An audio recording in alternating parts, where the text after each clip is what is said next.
Welcome to the Boom Clap podcast where culture and conviction collide. I'm Rita Rogers. And I'm Cecily Dickey. All right, we have Steve Kim back on with us today from Apologetics Canada. It was 2 years ago, almost to date, when we had him on last. And this conversation was just as good as last time. And in fact, when we got done recording, Wesley was already taking notes about the things we were talking about with him to do another episode because there's so much that we didn't cover that we could have, but what we went into was so good in itself. So anyways, we talked to Steve today about AI technology and a lot about faith and Christian worldview. So very good episode. Excited for you guys to listen to that. This month is also our anniversary month. Wow. It is 4 years that we've been podcasting together. So crazy. Our Q&A episode, Q&A, we also share our opinion because sometimes we don't necessarily have answers. We just have opinions. So we have that episode sharing the our answers and opinions to the questions you've asked. Last month, we ended on an episode with HSLDA lawyer Will Estrada about some homeschooling laws that are coming. And in general, it's just a really good episode for everyone because we talk so much about just the overarching philosophical issue of to whom does a child belong? Like, who is the child's responsibility? So if you missed that one, please go back and listen and also leave us a review. If you haven't yet, go to wherever you listen to the podcast at, whether it's Spotify or Apple, and leave us a 5-star review. Leave us a written review if you're on Apple. We love those. You can also leave us comments on Spotify now, and you can leave us comments on YouTube. All right, let's get into it with Steve. Hey, Steve, we are excited to have you back on the podcast with us today. We were just discussing very briefly before. We really didn't talk much at all before we jumped on because we decided we wanted to talk about everything just for everyone to hear. But anyways, some of our listeners aren't familiar with you, but I was looking back because I thought it was last year we had you on. It's been 2 years in April. What? So, really? Yeah. It's been that long. It feels like last year. Man. But anyway, it's been 2 years. And so I know we've got a lot of new listeners who don't know who you are. So can you just tell everybody a little bit about yourself? Yeah. Hi, everybody. If you don't know me, my name is Steve. I work for an organization called Apologetics Canada. I'm the Alberta director, so I oversee everything that goes on here in the province of Alberta in Canada. And I live in the Edmonton area with my family. But perhaps the most important thing that you should know about me is I'm an undeservedly adopted son of God Most High. That's probably the most important thing there. Just a normal guy. I like to... here's my guilty pleasure. I like to eat instant ramen noodles late at night and watch YouTube videos on North Korea. What is Kim Jong-un up to this time? That sort of thing. So just a really normal guy, happy to be spending some time with you today. Yeah, and we're very happy to have you. Or ramen noodles. I don't really know the proper pronunciation of that. I think it depends on if you're a Midwesterner or you're a higher class. Higher class. Yeah. That's too funny. Well, I imagine ramen noodles. Okay, now I'm contemplating how I'm saying that too. I don't know. Ramen noodles. Yeah. They're also a stress reliever, which I bet you've had some stress lately. Just being in the Apologetics Canada realm and dealing with Wesley Huff just blowing up everywhere. Yeah. And tell us how that's been for you personally. Because I would say actually, even coming on, you looked a little bit a little bit tired. And you look happy and wonderful as always, but you could tell there's a bit of weight behind it. Yeah, it's all been good. All the problems that we're having are good problems in a sense, ever since my colleague Wesley, after that infamous debate that he had with Billy Carson and then being invited on Joe Rogan Experience and then the PBD podcast, and that exposure that he got, and he's such a team player. So if you listen to his interviews, you'll always hear him mention Apologetics Canada, that he's part of a team. And so that got us a lot of attention, which means lots of emails, to the point where, Wes's inbox is definitely overflowing, and he can't even hope to get to all of the inquiries. But it also meant that the rest of us got a lot of, especially Apologetics Canada as an organization, we've been getting a lot of inquiries, and we're trying to do our best to respond to them as quickly and as thoroughly as we can. But it is challenging. And we've got a number of really big events that are coming up. So we're all, all hands on deck trying to manage everything. So it's a bit tiring, but like I said, it's all good problems, the pain of growth, if you will. So it's been wonderful.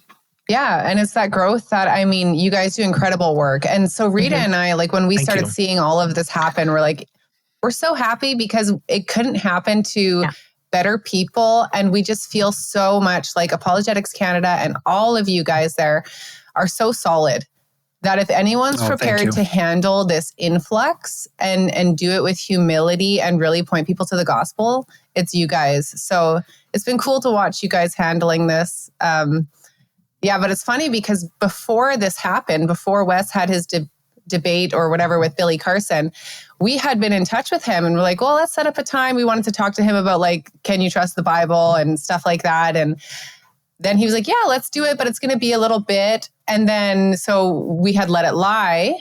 And then all of this happened. And I said to Rita, I'm like, let's just leave him alone. Let's leave him alone for a while. So kind of funny. Yeah. We hope that things will eventually slow down for him. But young family too, right? Like, so it's a lot. Young family, and they live in Toronto too. So it's lots of hustle and bustle there too.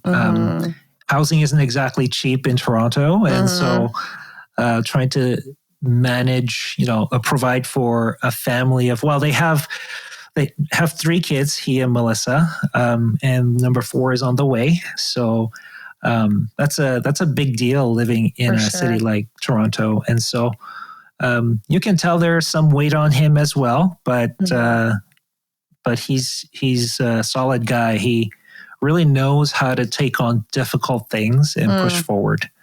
Yeah. You can tell that from, if nothing else, from the size of his pecs. Because that's hilarious. That's not how I thought I could tell that, but anyway. So God has prepared him for this. God has prepared him for this right down to the muscles. So that's great. That's funny. You mentioned you guys have a lot of events happening, and your technology one is coming up really soon, right? Yeah. So we have our. It's February. Yeah. Anyway. Yeah. Our sort of the flagship event, Apologetics Canada Conference, is coming up in March 7th and 8th at Northview Community Church in Abbotsford, British Columbia. And this year's theme is a theology of technology. So we have, as usual, a solid lineup of speakers, including Gretchen Huizinga, who will be speaking on AI. And we have Wesley. He's going to be there along with Ruslan, if you guys know who that is. He's a Christian YouTuber, has a pretty solid platform there, and is going to talk to us about what does Christian stewardship of digital platforms look like, and a host of other really interesting topics. So we're looking forward to that. Oh, I like that topic. Theology of technology. It's great. And it lends itself well to the conversation that we're having today as well, because really AI is technology, right? And it's why we have to develop a theology around, well, not develop it around, but we need to use our theology to inform our views of technology, right? Right. Yeah. No, absolutely right. And I think that's the key thing, is that we can't just walk into it blindly. We have to have some framework. And that's the thing that what we try to do at Apologetics Canada is help disciple Christians so that they can see not just Sunday through the lens of the gospel, but all of life, Monday through Saturday, right? And that includes technology. What does technology look like? How does it fit into the broader worldview scheme of Christianity? And how does it fit into the story of humanity, the story of God redeeming humanity out of their exile, and how does technology fit into all of that? So, yeah, I would agree. That's really why we wanted to talk to you today, is just because the AI thing has been coming for so long. It's not, 2 years ago, we talked to you about transhumanism, which fits in with AI and all of that. And it wasn't new then either, but still people weren't really interested in talking about it. And I think as the new administration in America has taken over, and people saw a few weeks ago, Stargate announced, and people are all of a sudden like, oh, AI, and they saw a bunch of technocrats at the inauguration, and suddenly people are ready to talk about AI. And it seems like if you want to be able to look at everything, including technology, through your worldview lens, you have to be looking at the technology itself as well and have some understanding of what's coming. So I guess we'll do that a little bit with you today, and hopefully people are ready for this conversation today and excited to dig into it with us. We prepared a lot last time with you. We met with you before and kind of talked about what we're going to talk about. This time we did not. You sent us a very brief email and we're like, do you want to meet? And we're like, no, that's cool. We'll go with it. You said you've been doing more work on G.K. Chesterton. And then you said you've been preparing for your talk on whether people are just language models. And I initially had a thought of what I assume you mean by that. And I was very excited by this. I'm like, this is great. So I'm interested to hear if you think the same thing, if you mean the same thing I think you mean. Yeah, I guess we need to put our cards on the table. So so that's the topic that I'm going to be speaking on at the upcoming conference in March. The title is, Are People Just Language Models? And where that came from was I was at a conference of a sort a couple of years ago, and it was for Christian entrepreneurs. And the big topic that year was on technology, especially on AI and how that can be used for business and whatnot. And I remember sitting around the table, just having some coffee and tea, having some snacks. And there was this one gentleman who just made an offhand comment. And we were talking about AI and language models. But what he said was, we're just like that. We are basically giant organic language models. That's all we are. And I was with him until he said, that's all we are. So I wanted to address that. Are we just really organic algorithms, really? Is that all we are? That's what I want to talk about. That's interesting. And you said that was a Christian conference and for entrepreneurs. And so, obviously there's people are at different places in their walk with Jesus. And so it's interesting to me though so I would imagine that this man would have been a Christian, and to say that that's all we are, that's kind of, like you said, that's where he lost you a little bit. Yeah. So that's interesting to me. Yeah. And for all I know, for all I know, this is something he said in a moment of excitement, right?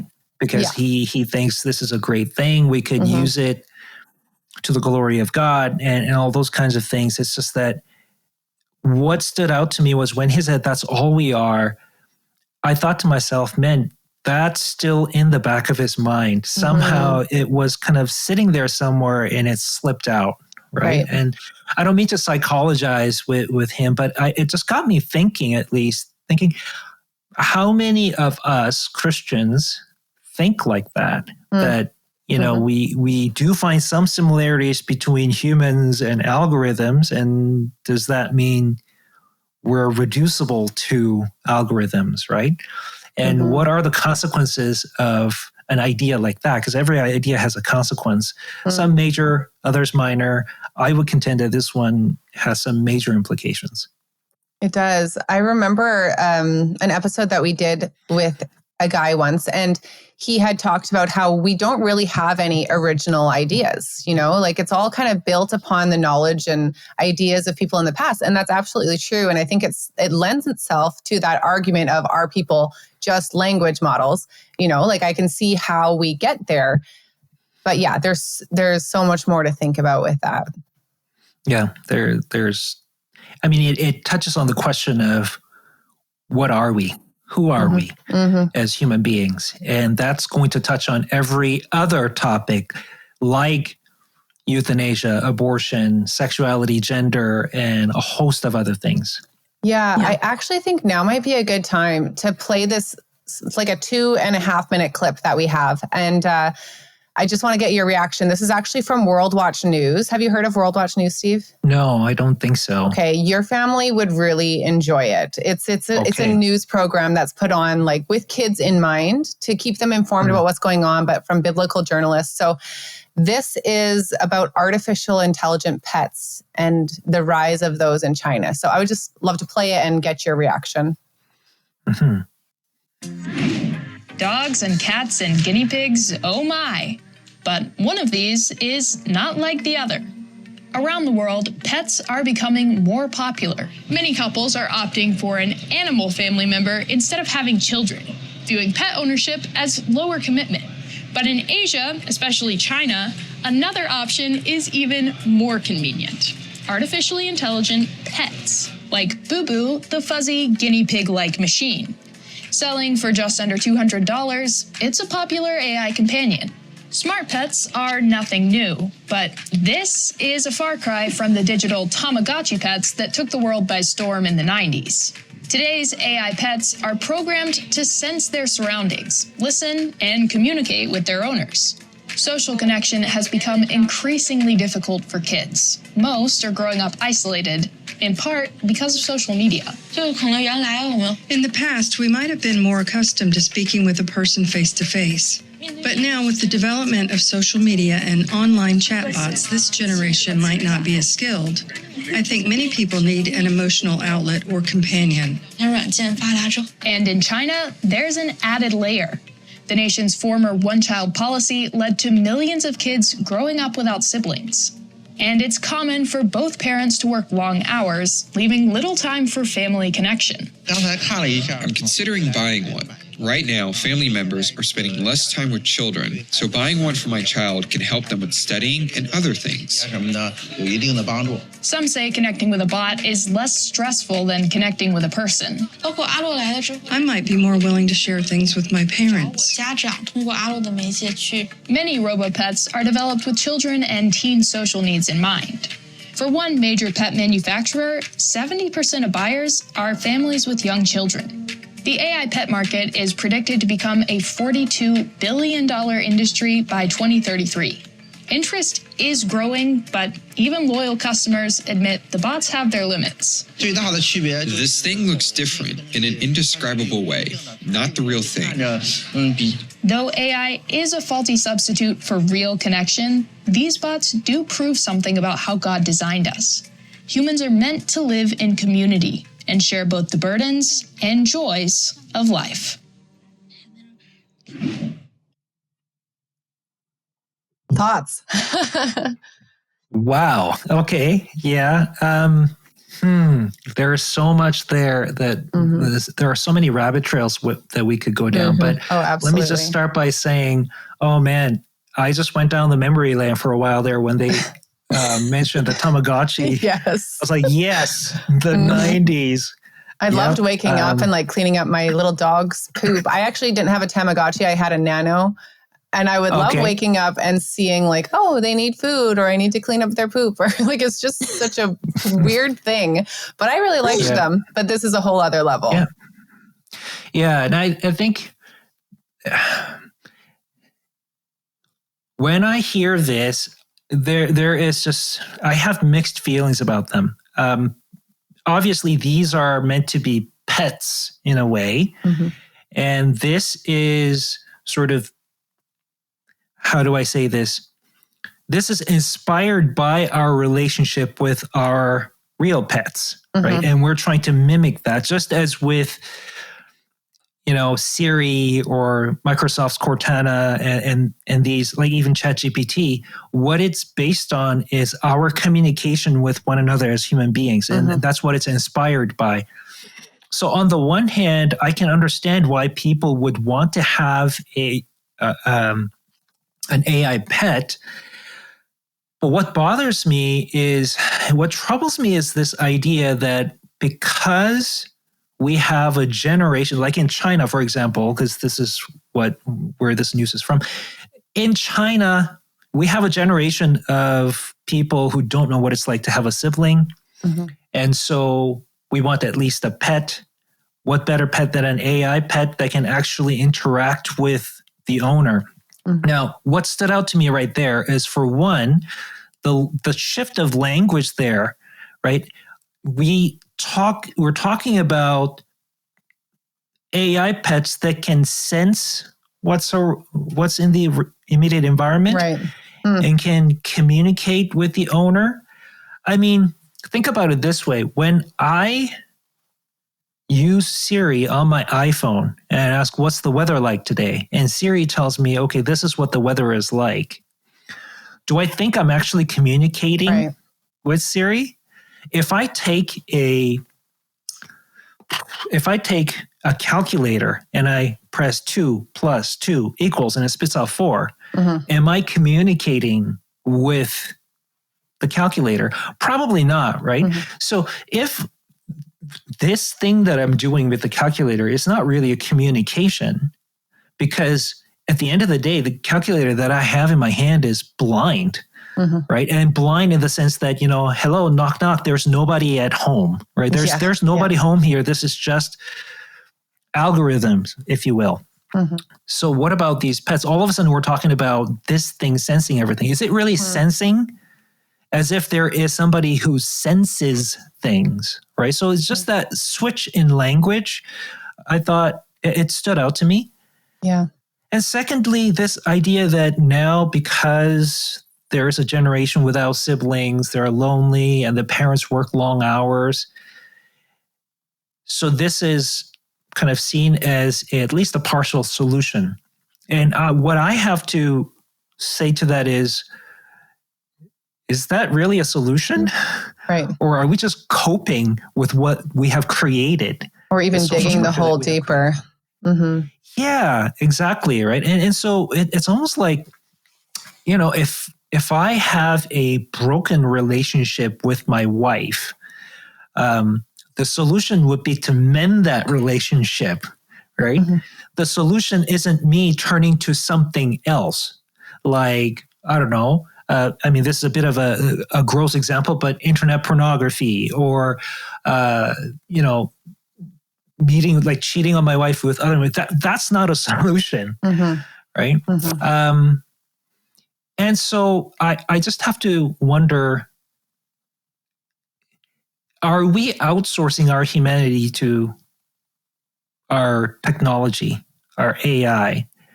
If parents not being home is a problem, what is the solution to that? Shouldn't it be parents staying home with their kids? And if that's not a possibility, because, men are expected to provide for the family in most cultures. And sure, we live in a kind of a post-industrialized sort of post-industrial revolution kind of a world where now we're commuting to and from work, unless you work from home like I do, which I'm really fortunate to do. But what is the solution? And I feel like instead of these being solutions, they're just really a coping mechanism. That's what it seems like to me. Yeah, I agree with you. And I'm glad you brought up that part about the parents working long hours, because that is really the part that sticks in the mud for me. It's just, it's hard to hear them talking about this. These kids are talking about it as their pet is the solution to this problem. And I'm like, no, it's just actually perpetuating the problem. And I guess this is why I wanted to play that video there, is because, when we're thinking about are we only language models, right? Well, when we think about algorithms and stuff, they don't have a need for connection with us, right? AI doesn't actually have a need for connection with us. It just is. and it's there when we call upon it, right? But as people, we clearly do have this need for connection, whether it's with pets or more importantly with people, you know? And I hadn't really picked up on the whole, they sense what's going on in the environment. And something that came to my mind when you were talking about that was just even pets. Like, pets are not human, but they still have this ability to sense emotion. You know, like if one of my kids is sick or crying, the dogs will cuddle up on them and want to comfort them, you know? So it's like, there's that sense that even pets have. It's like, does AI have that, or does it have the capability to pretend that it has that? Like, these are the questions I have. Yeah. So I thought that was interesting that you pulled that out. Yeah. And the reason, sorry, Rita, did you have? No, go. Okay. Yep. And that's the reason I brought up the illustration about calculators, because I mean, with a calculator, it's pretty easy to see that there's no one home. Now, you get something more and more complicated, like say AI, but at the end of the day, just adding more code doesn't all of a sudden give you consciousness, doesn't all of a sudden give you a person inside, right? You're just kind of, it's just, in a sense, AI is a way more complicated form of a calculator, but at the end of the day, it's reducible to the codes that you're punching in. It's input, output, there's nobody home. With a dog or a cat or even a bird, I could argue that there is somebody home. I think they do have souls. They don't have human souls, and their souls might be a lot simpler than ours. But like you said, they're capable of feeling emotions, right? I don't know if they have self-awareness, but at least they can have these kinds of emotional experiences, and we bond with them because of that. I think, though, when we look at something like a calculator, and if I started bonding with my calculator, you would think that there was something wrong with me. In fact, I remember a number of years ago, I saw an article about this lady who had something of a romantic relationship going between her and the Eiffel Tower. And it was one of those articles where it was like one of those really bizarre stories from around the world. And this woman legitimately, well, I don't know legitimately, but she claims that she really feels this romantic attraction to objects. In her case, this is the Eiffel Tower. And we kind of laughed at that. And we look at them and we go, okay, there's something wrong here. Something is not right with this picture. Why do we all of a sudden think that the picture is all of a sudden correct when what we have in our hand, in our phones or on our computers or whatever mechanized forms of AI all of a sudden can mimic our behavior or the animal behavior? And so that's kind of what goes on in my mind when I think about this. I mean, when you say, are we just language models? I kind of look at the question in two different ways. Like, is that all we are? You know, when you add that to it, absolutely that changes the question. But when you just ask, are we just language models without adding is that all we are? I think of, have we become just language models? And I just think about, you know, with social media and the way we communicate in this modern world, so much of what we see determines how we respond. And really, like, we are kind of being put into, in the same way these computer algorithms are being put into. And then what comes out of us is whatever has been put into us. And yes, we have someone home and we have our emotions and ability to determine what we think about these things. But I'm thinking of just the world at large and how little people do to, I guess, further think about things or educate themselves, and how we're just all put into these algorithms anymore and we're just spitting out whatever we've been told. To that extent, we kind of are becoming large language models ourselves. Yeah, that's a great point. I think that demonstrates really well, Rita, what language does to us. Just the way we speak of things will change our perception of things, right? And there's kind of a reinforcing that goes on. Your worldview often shapes the language that you use, but also your language is going to shape the way you think about things, which is why in the past, for example, with the Third Reich in Nazi Germany, the language of the Jews being rats was so dangerous because, yes, it came from their worldview, the Nazi worldview, but at the same time, using this language shaped people's thinking about the Jewish people. And so that's why even when I heard, okay, this AI pet is sensing things around, that's why it kind of jumps out at me. And so when we think like these algorithms, that's all we are. And yeah, we're going to start thinking like that. I think it was no coincidence that, with the Industrial Revolution and the factories that were being built, this was also the time period when this sort of view of the clockwork universe was gaining more ground. So when you think that everything in the world is kind of particles in motion, they work like machines, then you shouldn't be surprised when people treat each other like machines, to a point where, this wealthy factory owner is exploiting the workers as if they're nothing more than working machines, put in some really terrible environments and whatnot. And so, yeah, I am very sensitive to the way we talk. Some people might say that I'm overthinking it, that I am sort of seeing a demon behind every bush sort of a thing. But I am sensitive to the way we use our language precisely because it changes the way we think about ourselves. Yeah, that's a good point. So I guess something, I don't know if this is taking it a different direction, but I guess maybe we should first determine for everyone listening who maybe doesn't know, because Cecily and I were talking beforehand and she had a question about the language model thing. And so for everyone listening who doesn't know how AI works, it's basically inputs from other people.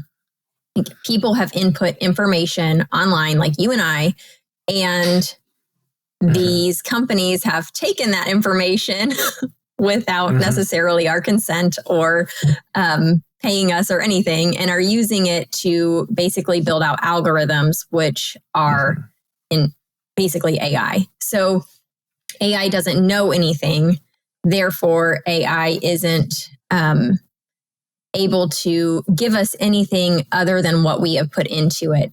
And so something I would like to talk about is just AI and truthfulness, I guess, because something I have seen online a lot is people sending me these videos as proof of things where they go, hey, Alexa, tell me if cloud seeding is real. Or, hey, Alexa, tell me if blah, blah, blah is real. And I'm like, you guys, like, come on now.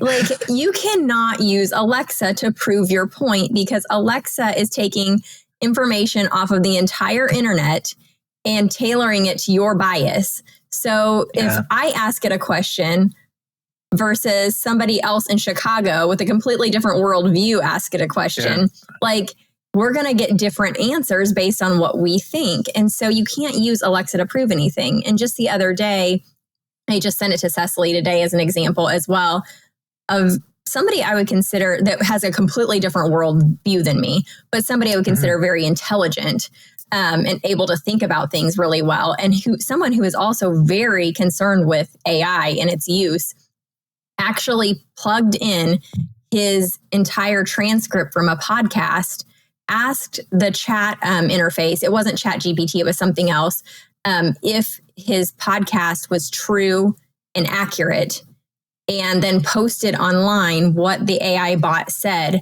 as evidence of his podcast being 100% truth. And so can we talk about AI and the truth meter a little bit? Yeah. Oh man, that's a really good question. In the past, I mean, we had something close to AI models in the past, but one of the things that we didn't have was this kind of vast amounts of data. But now that we do have that, we're starting to see AI models that are more and more accurate. But the problem is, just like you said, it takes into account what's being put out there. So what we put out there is in some ways determine what it's going to say. I mean, it's not that different from me, say, going to Wikipedia to look up something. And when I go to Wikipedia and I look up something, there are certain things that I look up and I go, okay, well, that's probably true. Like I have no other reason to think that it's not true. So for example, when was, Adolf Hitler born?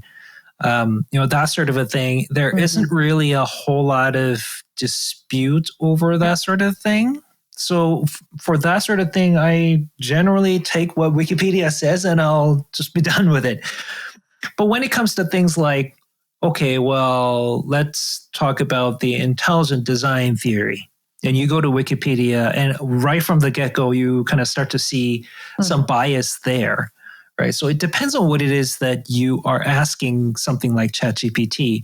Now, here's something that I did that I found really interesting. I saw this on Instagram once and I thought I'd give it a try. If you tell ChatGPT to create an image of a clock, analog clock, where the hands are pretty close together, you're not going to be able to generate one. It's always going to come out as something close to, 10-10, like this. Why? Because in most cases, when you have some kind of an analog clock being advertised, that's what they're going to have, because they consider that shape to be the most attractive thing on the face of a clock, on a watch or something like that. Because one of the things that it does is that it kind of props up the logo that's in between the hands, because that's usually where it goes. And so I tried this and it's true. So I asked ChatGPT to show me give me something, a clock that shows, analog clock that shows 12:29. Not 12:29, sorry, like 6:29 or something like that. So the hands are closer together. It's the image that it spat out was showing hands doing this, 10-10. And then right where the logo should be in digital format, it said 6:29, right? Wow. I tried this with many times. And I also tried, and again, because I saw this on Instagram and I thought I'd try it, I asked, okay, create for me an image of left hand writing with quill and ink on parchment kind of thing. And I tried it several times. ChatGPT just won't give me left-hand writing. It's always the right hand. Why? Because most people are right-handed, and that's by far the most frequent image that you'll see online is people writing with their right hand. And so when you see something like that, you have to think to yourself, okay, how much of what we're being told is truth and accurate? Further, and this is an extra layer to that, when you ask when something is true, in some ways you're going to have to depend on your worldview. What worldview are you operating from? And what are the presuppositions?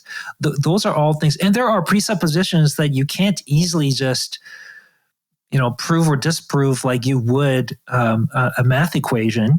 So some first principles are disputed. And so what are the presuppositions? And is ChatGPT sophisticated enough to take into account all of that? And so, I think there is some real danger in just solely relying on a language model, precisely because, like you said, Rita, because these models depend on what we output onto the cyberscape, if you will. Yeah. And just baseline, I find it very interesting that people who are skeptical of AI are using it as a method to prove themselves right. I just find that baseline very interesting. Like, what's the psychology going on there? I don't know. If I were to take a stab at it, I mean, I think we've all seen something like this, right? Asking ChatGPT, for example, or Alexa, which religion is true? Tell me a single word answer kind of thing. One model says Christianity, another model says Islam, and what have you, right? And when you, I think there is, in some ways, there is a recognition that we don't know everything. So we want to rely on something that knows things better than we do. We want to lean on some kind of an expert figure, but when we don't know whom to listen to, we want to rely on something that at least has this sort of external appearance of being impartial, like algorithm. Right. So we, in a sense, this is pointing to some kind of we need somebody who knows it all. Yes. We need somebody who knows what he's talking about to come alongside us and guide us. And we're seeking that guidance in some ways. But of course, a darker side to that is just, it could be the sheer laziness in thinking. We don't want to do the heavy lifting. And so we want an easy answer. And so I suspect there are multiple layers to that. Yeah. That was sort of the rub I had with it, is just the expert part. I'm like, this is very interesting to me. Like someone who doesn't rely on, that's the exact hypocrisy I see in it. Someone who doesn't rely on these experts and says we don't need experts, going to an expert impartial source that isn't necessarily expert and impartial because it's been input by other humans. Very interesting. Right. It's a weird thing because we talk about how in our culture, expertise is kind of dying, right? People are questioning everything, and even science doesn't quite have that authoritative voice in our culture anymore, like it used to have, and now it seems almost like law is everything. Whoever can gather enough people in their tribe and push a law through, so people seem to be more and more politically active, but not necessarily in a good way. They just, anyway, all that to say, I think there is definitely a hypocrisy there when we deny expertise, but then we look for it in something else. That reminds me of, remember Cecily, we did the episode on the Alexander Solzhenitsyn.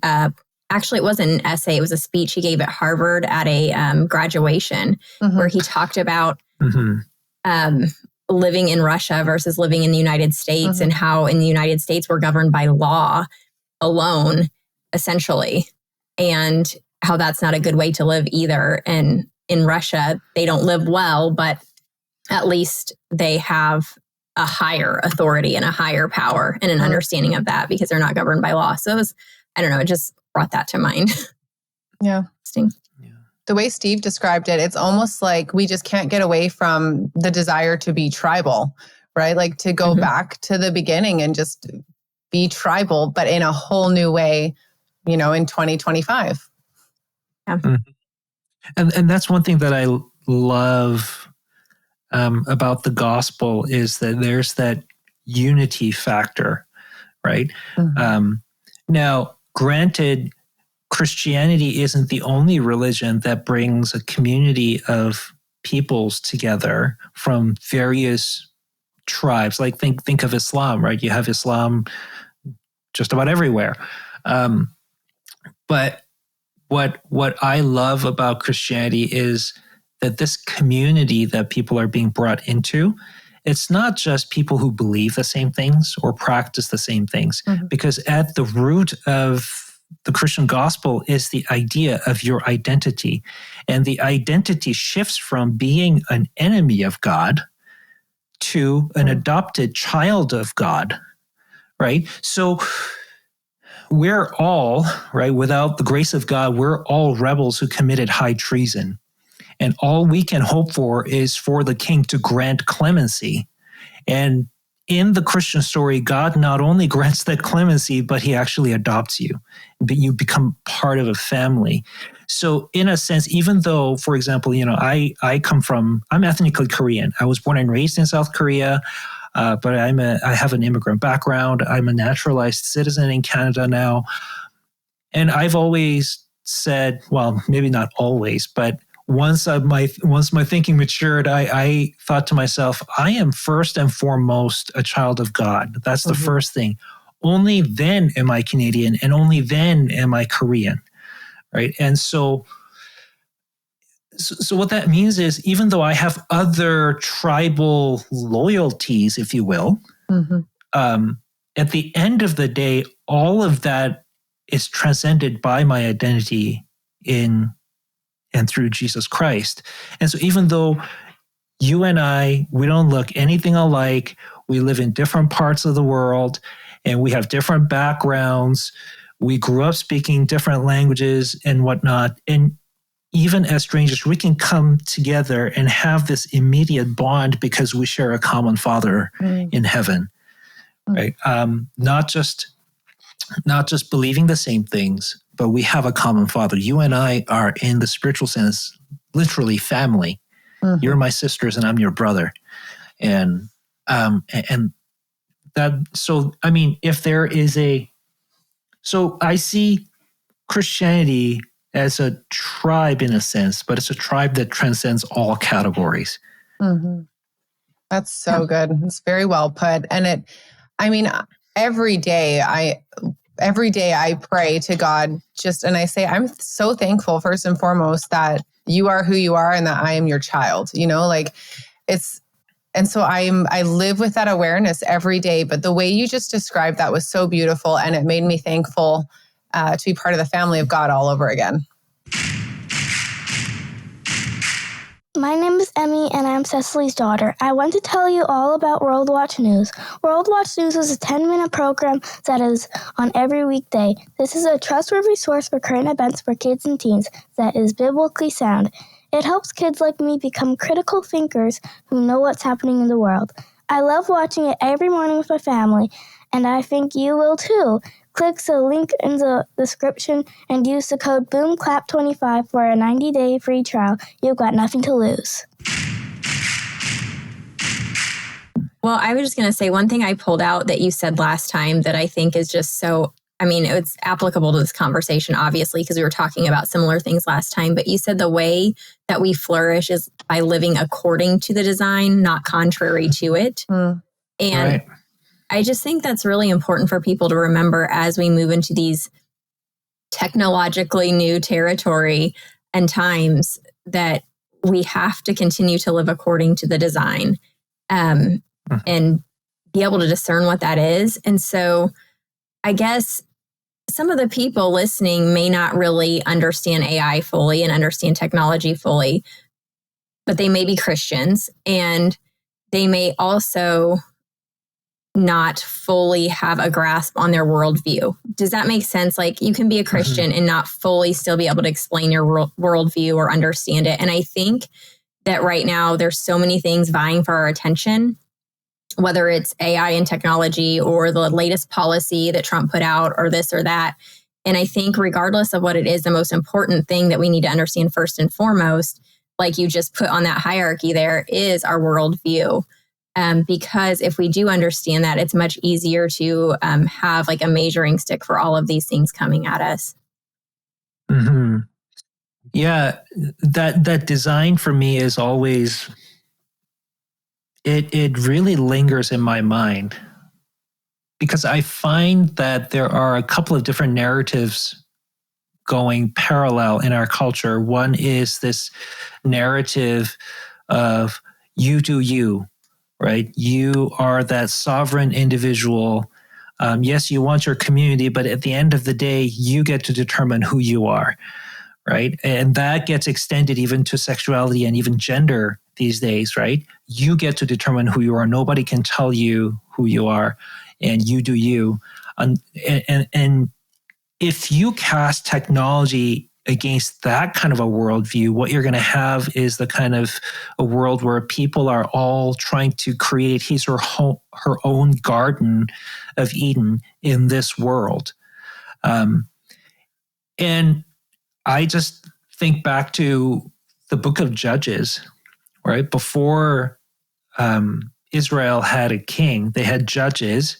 And that book of Judges is really depressing to read, isn't it? Because it's all about God's covenant people being unfaithful, being oppressed as a punishment, and then crying out to God, and God sending them a judge to rescue them, and life is hunky-dory, and then the cycle repeats itself, right? And the phrase that appears there over and over again is, and every man did what was right in his own eyes.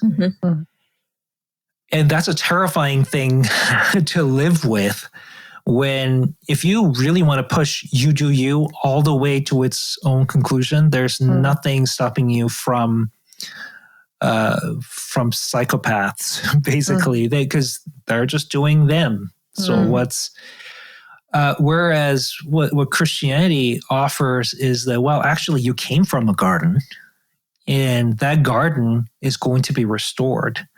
In fact, we try to use technology to overcome things like aging and death. Well, John Lennox, right, the Oxford mathematician, he's fond of saying, well, transhumanism is 2,000 years too late because death was already defeated on the cross. So I think in this garden, though, what's different is it's not just the sort of moral anarchy where everybody is doing, you do you, and they're not just all living by that, but it is everybody's living according to the design that God has given to us, where we are in right and loving relationship with God and right and loving relationship with one another. So yeah, I mean, I think there is definitely a place for technology in the Christian worldview, because we live in a fallen world. There is suffering, there's pain, and we should certainly use technology to alleviate that. And there's a reason that a lot of sort of medical advances were made by Christians, because they saw it as their duty to help alleviate the suffering in the world. And yet to take that technology then to change the idea of what it means to be human, I think we're going too far. Yeah. Yes. Okay, so not to shift things violently, because it's not really, but I don't really have a response to it, all that good you just said, because it was on its own, But you're in the midst of getting your PhD, right? Yes. I'm working on it.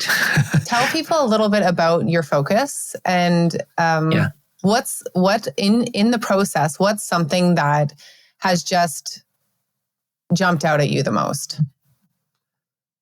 Yeah. So I am currently pursuing a PhD through the University of the Highlands and Islands in Scotland. It's a PhD program, so I do most of my work here in Canada. The topic of my dissertation is transhumanism, analysis of transhumanism through a dialogue between G.K. Chesterton and Friedrich Nietzsche. And so for those of our listeners here, viewers here who are not familiar with Friedrich Nietzsche, he was a 19th century German philosopher. He is known for his proclamation that God is dead. He had a very dim view of religion in general, but he had a particular sort of this contempt for Christianity. G.K. Chesterton, Friedrich Nietzsche lived right in the 19th century. He passed away in 1900.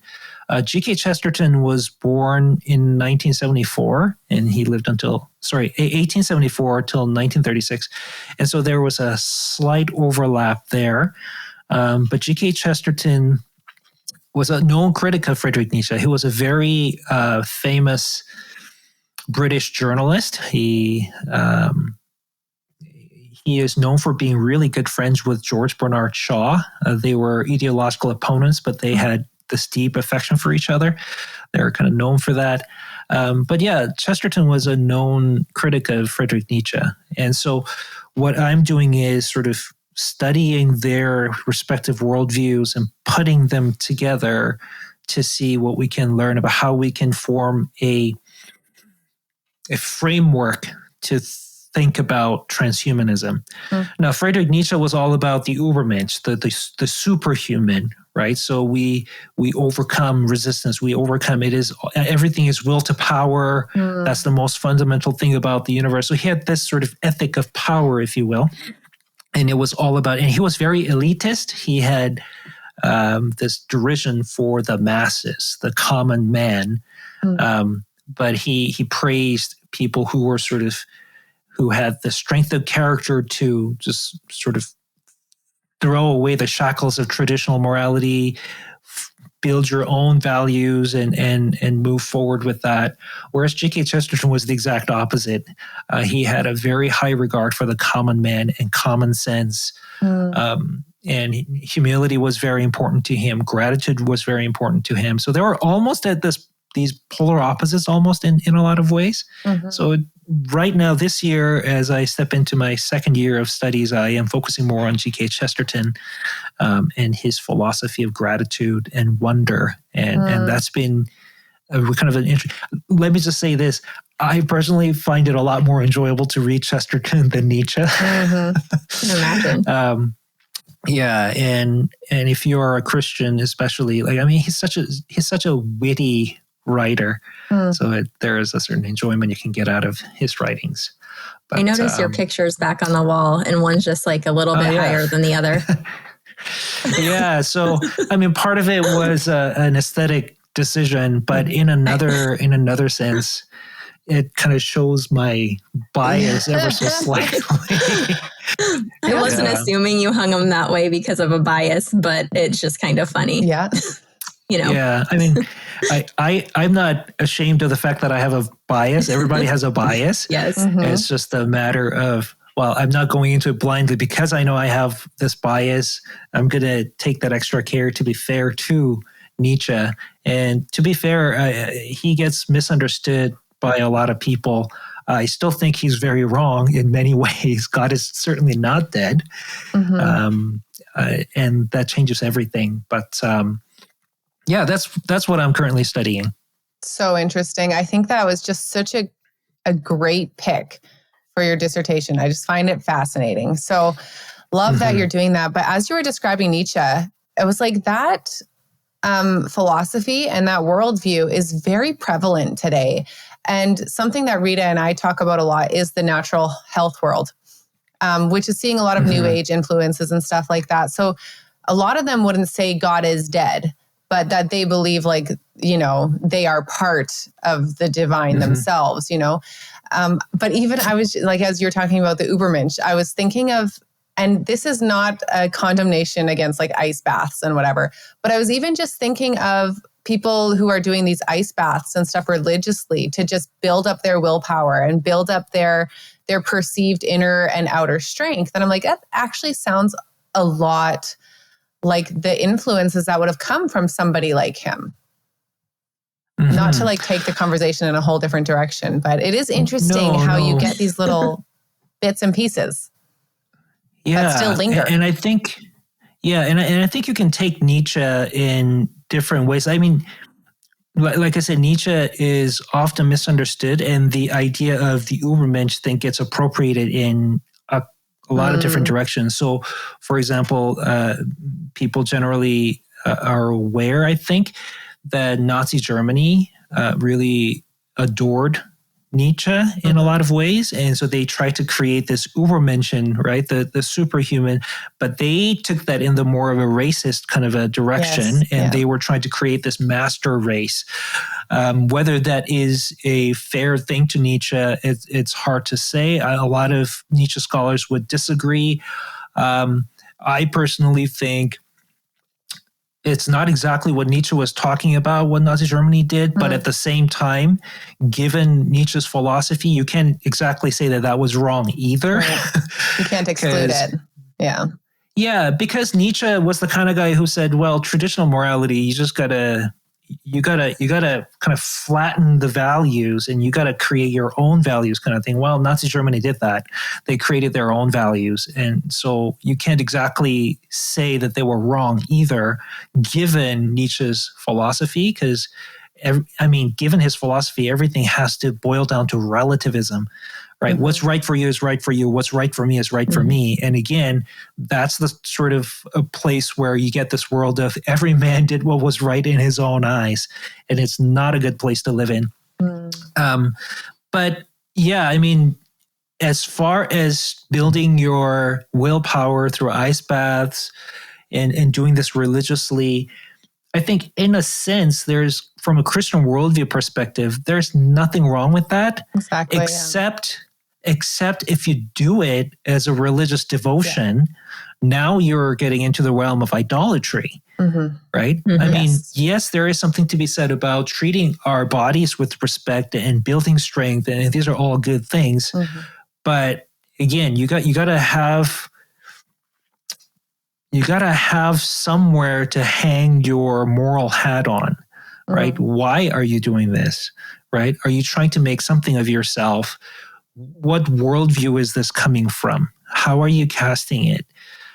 So these are all relevant questions, I think. So, yeah, I would even say Übermensch, insofar as it's about building physical strength and whatnot, I don't think there's anything wrong with it. Mm-hmm. The trouble I have with Nietzsche is that he was the kind of guy, the way he thought of the Übermensch was somebody who can create his own values. Mm-hmm. Somebody who instead of giving into thou shalt, somebody who has the strength of character to throw that off and say, I will. Mm-hmm.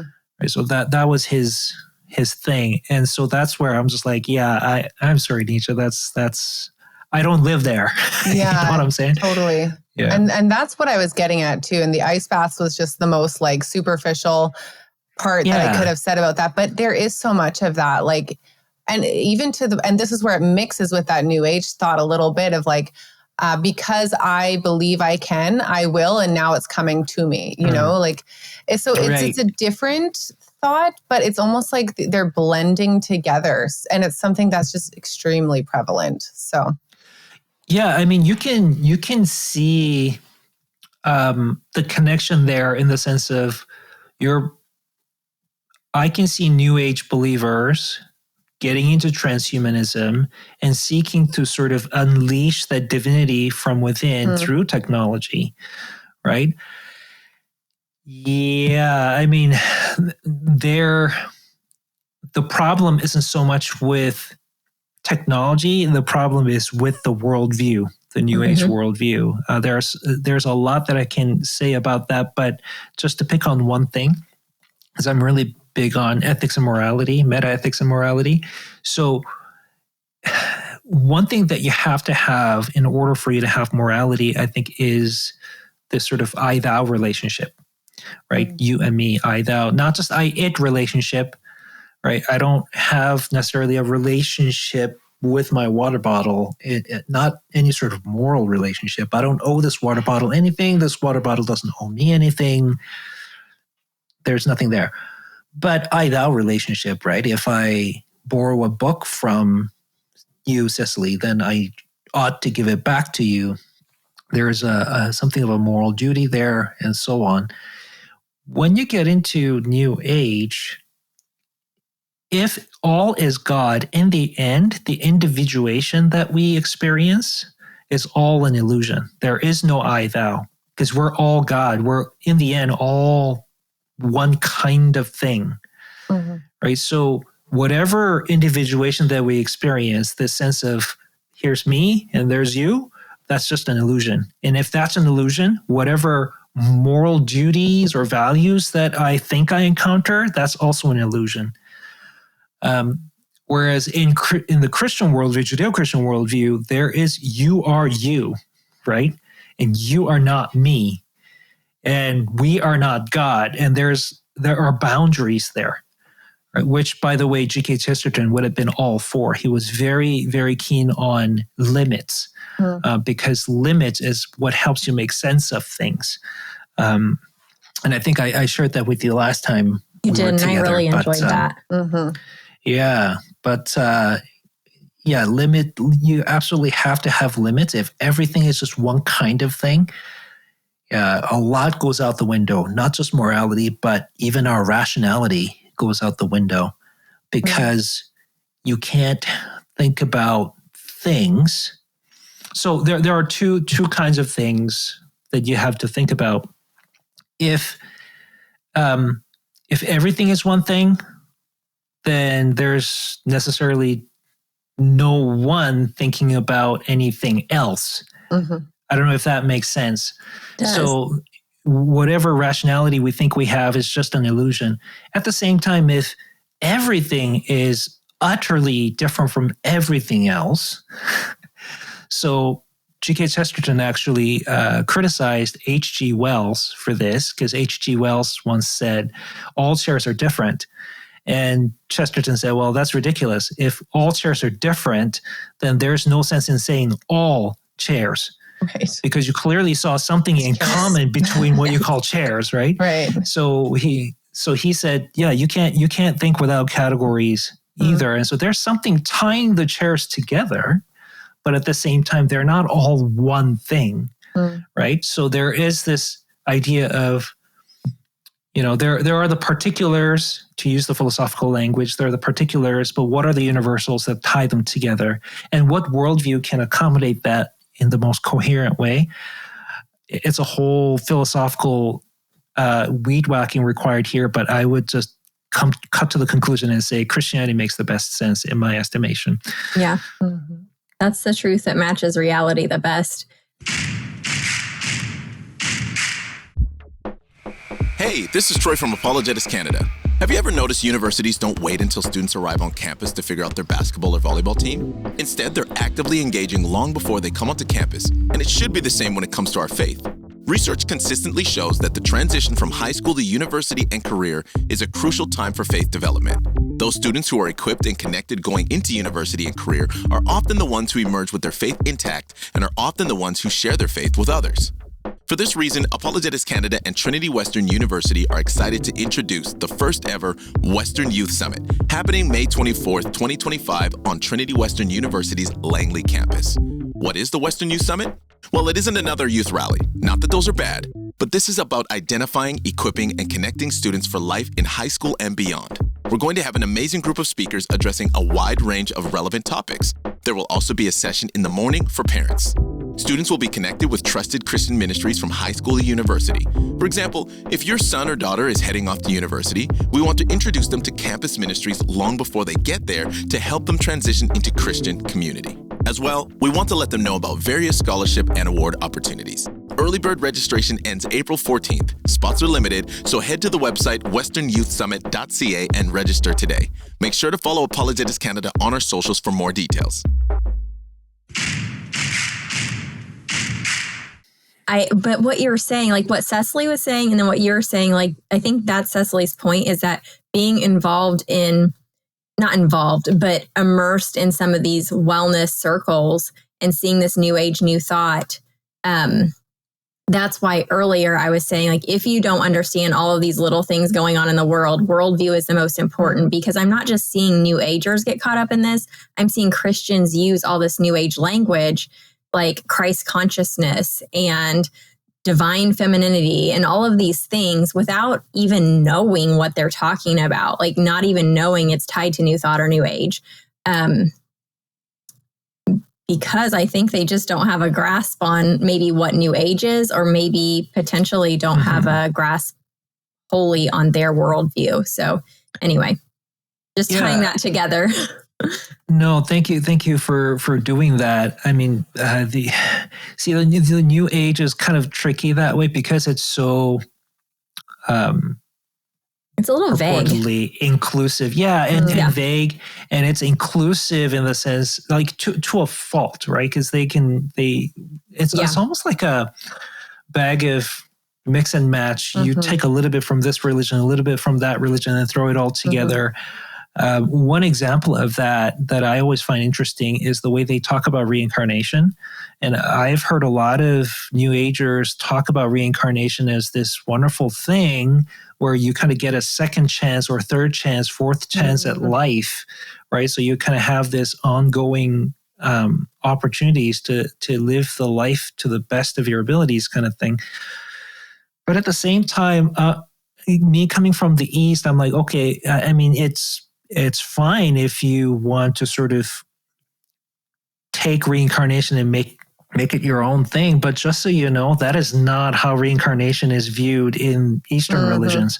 In Eastern religions, reincarnation is a trap. You want to escape from this world. You're in this wheel of reincarnation, this wheel of suffering. And that's why they talk about nirvana, right? The cessation of existence, or moksha in Hinduism, where you're liberated into. Anyway, so there is that kind of a positive spin that is put onto reincarnation. And so because of that, I mean, a lot of Christians, if they're not solid on their biblical theology and, hermeneutics and all of that, I can see how they might get taken in by that kind of language that they use. Just as an illustration, I had Mormon missionaries come to my door when I was living in Abbotsford. And what I noticed in my brief interaction with them was they used all the same language that I used. They'll say, we believe in salvation by grace, it's faith alone, those kinds of things. But then you actually start digging into what they mean by that. It's not what we're talking about, right? So we have to be careful with language. I can see the attraction in some ways, but no, that's not. Yeah, exactly what you just described, though, that I'm seeing so much of is very similar language used, but differences that are striking if you know what you're looking for. But I think just a lot of people don't really know what they're looking for. And so they're getting wrapped up in something that they don't quite understand, because a lot of what they need to know is being left out, whether that's purposefully left out or I don't know. But anyways, it's just very interesting. Yeah, my colleague Wes just recently had this debate with a couple of, one I know is a bit of a new age guru kind of guy, Aaron Abke, and the other I think is Cam Waters, I want to say. Anyway, so Wes had a debate along with Stephen Boyce. So Wes and Stephen on the one side, Aaron and Cam on the other. And so if you want to delve more into the kind of new age thinking, check out that debate that they had. I think you'll find that very helpful. That does sound interesting. And it'll kind of expose in some ways the kind of hermeneutic that takes place with people who want to co-opt Jesus into their worldview. Yeah. People do want him in some ways, right? Just not always. Yeah, it's a bizarre thing. Yeah. Everybody wants Jesus on their side. Is there anything you want to touch on, Steve, that we didn't touch on? Yeah. So Chesterton, a known critic of Nietzsche, but when he was born into a family that was sort of Christian, but they were of a liberal variety. And so he grew up as a Unitarian. And because of that sort of liberal leaning, Chesterton, as with his family, rejected the doctrine of original sin and so forth. So he had a bit of a loose kind of Christian upbringing. And then when he went on to university, he actually didn't go on to study English or anything like that, at least not at first. He went to an art school. He was something of a budding artist, although he had no sort of... G.K. Chesterton was known for being very absent-minded. He was notoriously... And this guy was like... I'm like, oh, that's great. It gave me hope. Right? And this dude is like 6'4", and he's almost 300 pounds. And part of it was because he had some glandular issues. So he didn't eat much, but he kept gaining weight. So he was a big man. But just to give you a taste of the kind of man that G.K. Chesterton was, he took himself very lightly. So there's a story of, so in the early 1900s, World War I, the British Empire was involved in all of this. And so there was a lot of pressure on men to go fight for the empire kind of thing. And so this one lady challenged him saying, why aren't you out at the front, fighting for the empire kind of thing? Why aren't you out at the front? And he said, well, ma'am, if you look at me from the side, you will see that I am out at the front, right? Because he had this massive belly. Right. And then one time he's trying to get into this cab and he kind of got stuck in the doorway and the driver was all embarrassed. It's like, oh, maybe, sir, if you turn your body sideways. And Chesterton looked at him and said, well, sir, if you look at me, you will see that I have no sideways. That's the kind of guy he was. When he went to that art school, Slate Art School, he had something of a crisis. The intellectual sort of climate of the time was very pessimistic. There's a whole intellectual history that goes behind that. But towards the end of the 19th century, there was a lot of, this was the end coming, the Victorian era was coming to an end and this sort of modernist future was just dawning, right? So there's this kind of cross section of these two worldviews, and there was some optimism, but there was largely a lot of pessimism, this idea that, well, you shouldn't live in the first place because the world is full of suffering and people suck and all those things. And that's the kind of intellectual fashion of the world, as he calls it. And this is what he was, not unlike how a lot of, for example, my wife, when she was studying to be a midwife, and she and her best friend, two student midwives, were the only two pro-lifers at UBC in that entire cohort. Wow. Right? So it's not unlike that, where he found himself very much in the minority. He wanted to hang on to that sort of optimism that he grew up with in his sort of liberal Christian upbringing. And people kept talking about how, life is not worth living and all those things. And then what he did was he had something of an epiphany one day where he thought, you know what? No, that's not true at all. Existence is better than non-existence, right? And so there was this sort of an aha moment for him where to be is far better than not to be. And so from that point on, he started seeing everything as a gift, right? And he used the language of how we are snatched away from the shipwreck of non-existence. And so we should take everything with gratitude, right? And everything should be a wonder.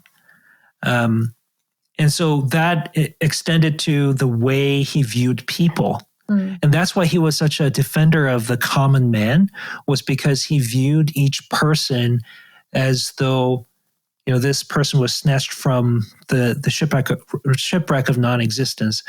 The illustration that he used was of Robinson Crusoe. And if you know the story, he gets shipwrecked, but he has a few items that he can use, right? Like the gun and like the knife and those kinds of things. And there is this sense that these things are all very precious to him. Why? Well, because he could have lost them. They could have been not there, they could have been lost in the shipwreck. And so, in the same way, because he recognized the value of these things because they were saved from the shipwreck. And in the same way, when Chesterton walked down the street, he saw every person and thought, "There goes the great might not have been." Right, and so he had a very different view, and he wanted to take everything with gratitude. He wanted to view everything with a childlike wonder. And so that's really set him apart from somebody like Nietzsche, who, when you read him, it sounds like he wants to be life affirming.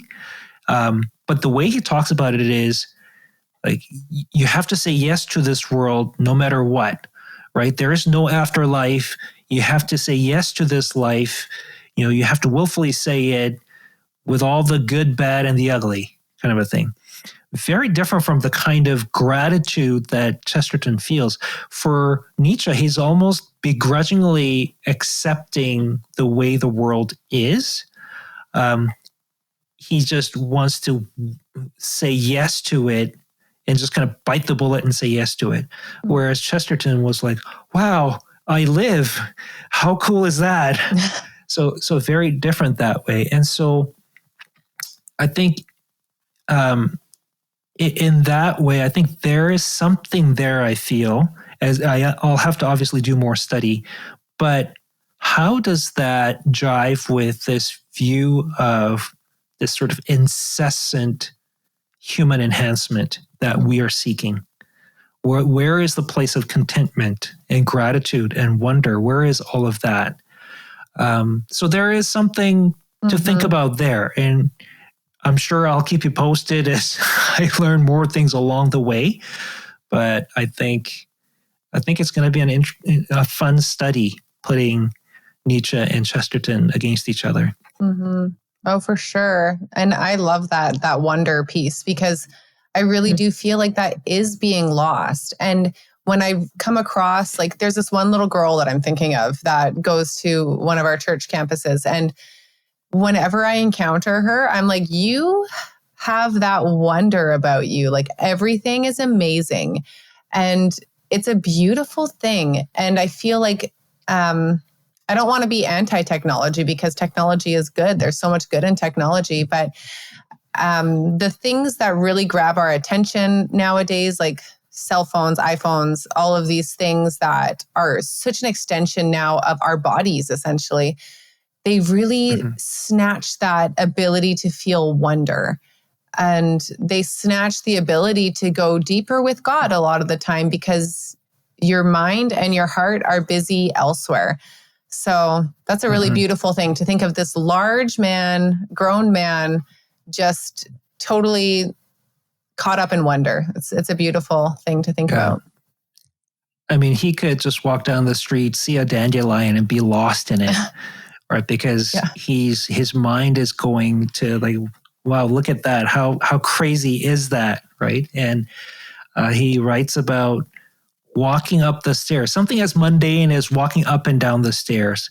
And he looked at it like, look at these legs taking me up these stairs. Like, what is this marvelous thing that is inside my home, right? And so not that, there were things that irritated him, like unkindness or, spurious accusations and things like that. But on the whole, he really enjoyed life, because he was able to take everything with gratitude and wonder, which also meant that for him, just about the worst thing that you can have is this ungrateful attitude, and this idea of.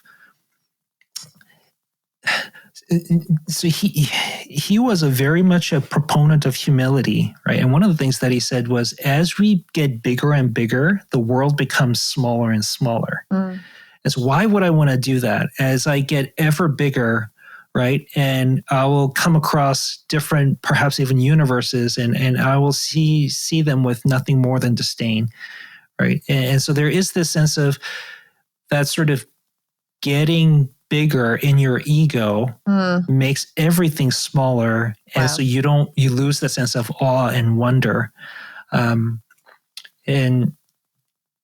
And so he actually talks about Satan taking Jesus, up to the highest point in the world, so he can see the whole world. Bow down to me. If you worship me, I'll give you all of this, right? And he called him this kind of devilish alpine guide. But what he was enjoying was the largeness of himself, but the smallness of everything else. That's what he was really enjoying.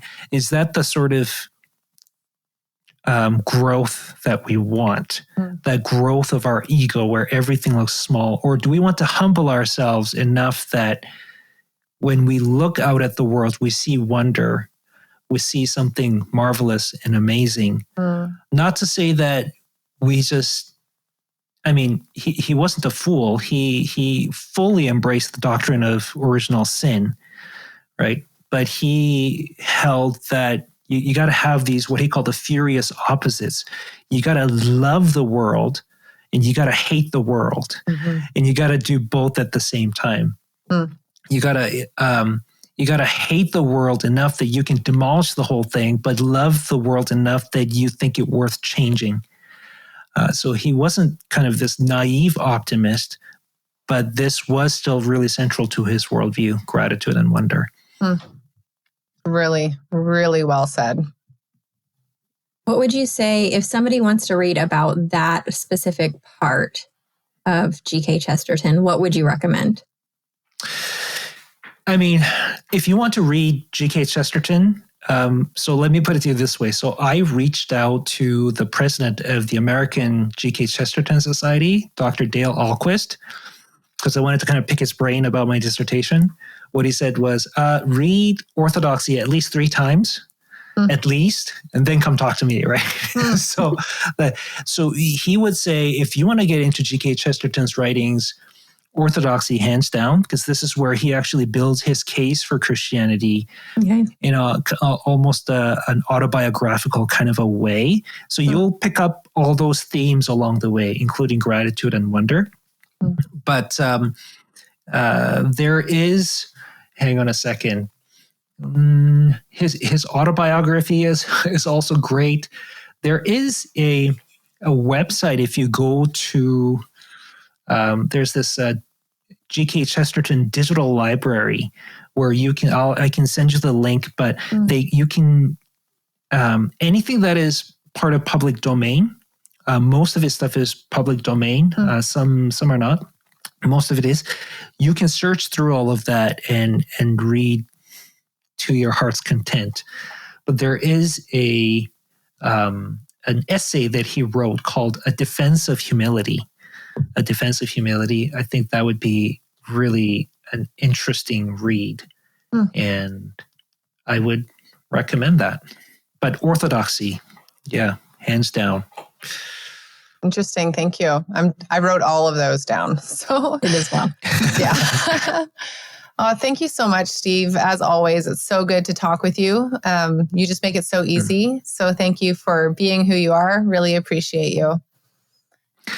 Yeah, thank you so much for inviting me again. It's always a pleasure to be speaking with you. And thank you for thinking of me. Hey, this is a real treat for me as well. So thank you. Well, we told you before, we think of you often. You're really, truly one of our favorites to have on the podcast. So thank you for that. Thank you. You guys, you've heard us talk about it throughout the podcast, Apologetics Canada. That is the organization that Steve works for.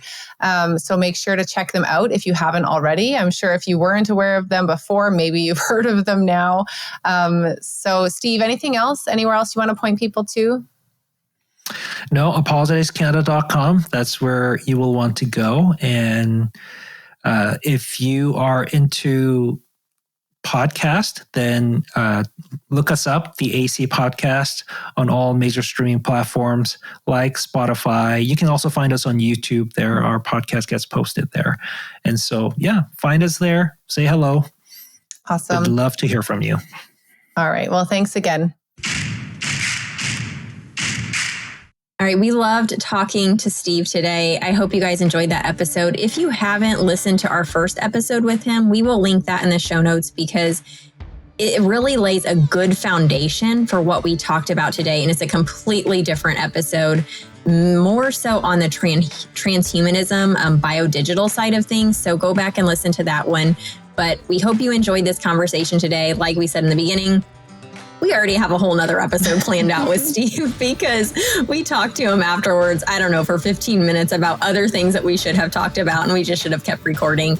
But that's how it goes. So anyways, if you haven't, leave us a review wherever you listen to the podcast. Leave a comment if you listen on Spotify or YouTube.